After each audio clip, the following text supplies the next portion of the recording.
شیریں مزاری نے، جو کہ پاکستان تحریک انصاف کی ایک سرکردہ رہنما بھی رہی ہیں اور 9 مئی کے حملوں کے حوالے سے ابھی بھی عدالتوں میں پیش ہونا پڑ رہا ہے۔ آج ہی کے دن راولپنڈی میں GHQ حملہ کیس میں 102 دوسرے PTI کے کارکنوں کے ساتھ ان پر بھی فرد جرم عائد کیا گیا ہے۔ ڈاکٹر شیریں مزاری، بہت شکریہ، آپ نے ہمیں صحافی پروگرام کو وقت دیا۔ سب سے پہلے تو یہ بتائیں کہ آج جو فرد جرم عائد ہو گئی ہے تو آپ کو ایگزیکٹلی کچھ اندازہ ہے کہ یہ جرم کیا کیا ہے؟ آپ کو پڑھ کے سنائی گئی یہ فرد جرم، اور اس حوالے سے آپ کیا کہیں؟ دیکھیں، پہلی بات میں بتا دوں کہ انہوں نے انڈائٹمنٹ پہلے کر دی اور چارجز ہمیں دے نہیں رہے تھے۔ بڑی مشکل سے میرے وکیل نے آج چارجز لیے کورٹ سے، کیونکہ اگر انڈائٹ آپ کو کرتے ہیں تو آپ کو چارجز بھی دینے ہوتے ہیں تاکہ ہم جواب دے سکیں۔ بہرحال وہ مذاق ہی ایک ہے، پورے کرمنل جسٹس سسٹم کا اور قانون کا ایک مذاق اڑایا ہوا ہے۔ اگر آپ پڑھیں ان کو تو اس میں 22 چارجز ہیں، جس میں سے 16 چارجز میرے پہ لگائے گئے ہیں آن دا بیسس پہلے چارج پہ۔ اور پہلا چارج آپ دیکھیں، اتنا مزاحیہ ہے کہ ایک وہ چکری ریسٹ ایریا میں فزیکل میٹنگ ہوئی، کوئی روز ہوٹل ہے غالباً، میں تو چکری ریسٹ ایریا میں کبھی گئی نہیں، تو وہاں کوئی روز ہوٹل ہے، ادھر ایک فزیکل میٹنگ ہو رہی تھی اپیرنٹلی لیڈرشپ کی، اور میں اور کچھ اور لیڈرز زوم پہ بلائے گئے۔ حالانکہ جہاں تک مجھے یاد ہے ہماری سیاسی میٹنگ زوم پہ کبھی بھی نہیں ہوتی تھی۔ تو یہ چارج پہلے چارج کے بنسبت کہ کیونکہ آپ زوم پہ آئیں تو آپ نے اور باقی سارے لیڈرز نے سارے ورکرز کہ ٹیکسلا جا کے بیکری میں اٹیک کر دو، کہ اٹک جا کے پولیس پہ حملہ کر لو، پنڈی میں کوئی 10 ڈفرنٹ جگہوں پہ جا کے اسٹیچوز توڑ دو، پتہ نہیں کیا کیا کر لو۔ اب مجھے بتائیں، یہ سیریس چارجز ہیں کہ یہ سیاسی انتقام لینا چاہ رہے ہیں؟ یہ تو کوئی عجیب و غریب بات ہے۔ میں تو ہنس رہی تھی کہ ابھی ریئلی سیریس، اور اس پہ سارے چارجز دہشت گردی کے ہیں، یعنی کہ اب ہم دہشت گرد ہو گئے ہیں۔ اللہ کی شان ہے، کیا کیا جائے اس ملک میں۔ مگر کچھ سنگین واقعات تو یقیناً ہوئے تھے، آپ اگر ان میں شامل نہیں بھی تھی تو کچھ نہ کچھ لوگ تو شامل تھے، بہت ساری ویڈیوز بھی عدالت کے ریکارڈ پہ آئی ہیں۔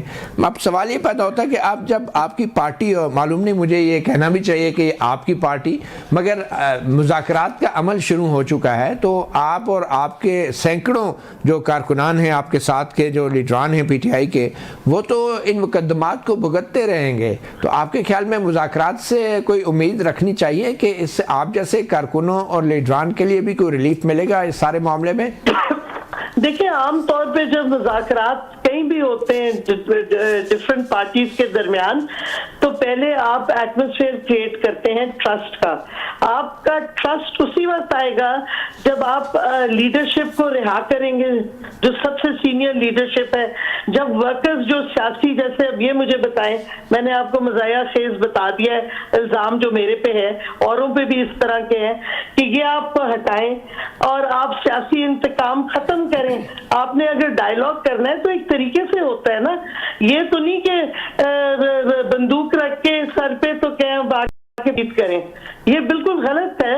بٹ اب میں کیا کہوں، اس ملک میں جو مرضی کر لیں حکمران، ہم کیا کہہ سکتے ہیں بھائی۔ ٹھیک ہے، بہت شکریہ ڈاکٹر شیریں مزاری، صحافی پروگرام کو وقت دینے کے لیے۔ اب تک کے لیے اتنا ہی، اجازت دیجیے، اللہ حافظ۔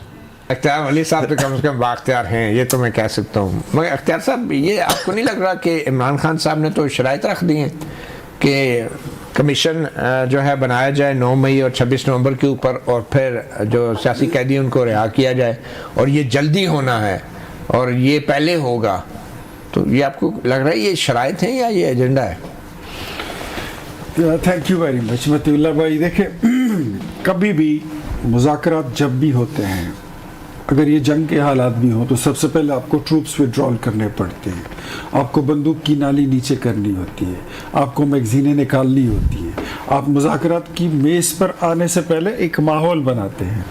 اگر آپ شرائط کے طور پر بیٹھیں گے، PTI کا یہ 1 یا 2 مسئلے نہیں ہیں، یہ ایک 9 مئی جو ہے یہ ایک مسئلہ نہیں ہے، 9 مئی کے 100 الگ مسئلے اور ہیں، اور وہ ان کو پتا ہے کہ کیا ہے.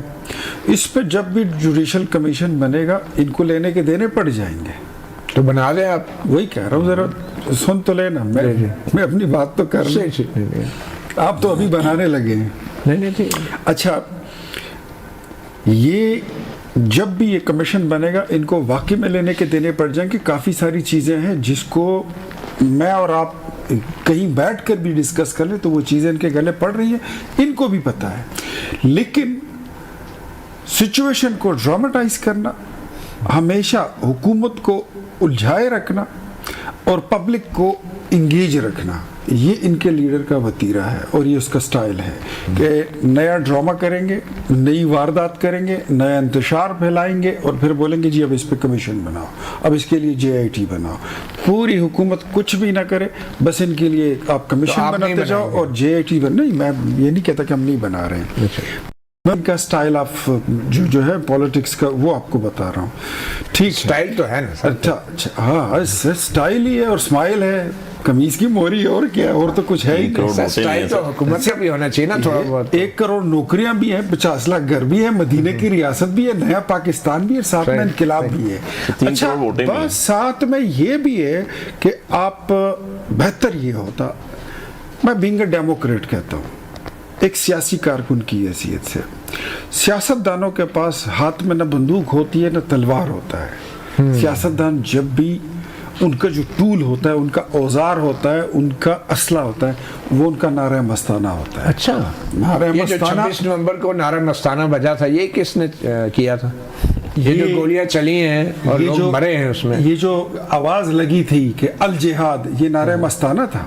تو آپ اس کو نعرہ مستانہ کہتے ہیں. اچھا, یہ جو کہا تھا کہ جاؤ مر جاؤ اور مارو اور خون بہا دو, قتل مقاتلے کر دو, ڈو اور ڈائی, یہ نعرہ مستانہ تھا. میں تو 34 سال کا سیاسی کارکن ہوں, میں نے تو کبھی ایسا نعرہ مستانہ نہیں دیکھا. تو آپ نے کہا نا سیاستدانوں کا نعرہ مستانہ ہوتا ہے, تو وہی کہتا ہوں, تو جو حکومت میں سیاستدان ہیں ان کو بھی نعرہ مستانہ لگانا چاہیے نا. حکومت میں کیا, انہوں نے آپ کی حکومت میں حکومت احتجاج کر رہی تھی نہیں, لیکن جو فائرنگ ہوئی ہے, گولی چلی ہے, وہ اچھا شہباز شریف بندوق لے کے کھڑا ہوا تھا. اچھا, کون تھے پھر؟ محسن نقوی کھڑا تھا. بتائیے کون تھے, آپ بتائیے کون تھے سر؟ میں تو وہی, یہی تو میں شہباز شریف کی حکومت نہیں ہے. میں آپ سے پوچھتا ہوں, آپ بڑے انویسٹیگیٹو ٹائپ کے اس کے ہیں جرنلسٹ ہیں. بالکل صحیح ہیں. ہاں انویسٹیگیٹو. سر یہ بتائیں نا سارٹ آف یہ کیا ہوا ہے, آپ یہ اچھا مذاکرات مجھے یہ بتائیے, جو دو مطالبات ہیں. میرا ایک سوال بھی آپ لے لیں, سوال بھی لے لیں, تجزیہ تبصرہ بھی لے لیں. پشاور سے لے کر ڈی چوک پہنچنے تک PTI کے پاس ایک ایک لمحے کی ویڈیو موجود ہے. Why don't they have, ان کے پاس ایک چند